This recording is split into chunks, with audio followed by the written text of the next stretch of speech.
ఏపీలో వరుసగా మూడోసారి బడ్జెట్ కు ఆర్డినెన్స్ జారీ చేశారు. 2021-22 తొలి 3 నెలల కాలానికి బడ్జెట్ కు ఆమోదం తెలిపారు రాష్ట్ర గవర్నర్ బిశ్వభూషణ్ హరిచందన్.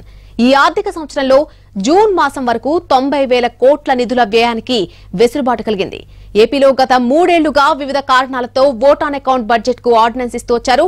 2019-20 ఆర్థిక సంవత్సరంలో సాధారణ ఎన్నికలు రావడంతో తొలి 3 నెలలకు బడ్జెట్ ను ప్రవేశపెట్టిన ప్రభుత్వం ఆపై పూర్తి స్థాయి బడ్జెట్ తీసుకొచ్చింది. ఆ తర్వాత రెండోసారి 2020-21 ఆర్థిక సంవత్సరంలో కరోనా ప్రభావంతో బడ్జెట్ సమావేశాలు నిర్వహించలేదు. దాంతో ఓట్ ఆన్ అకౌంట్ ఆర్డినెన్స్ తప్పలేదు.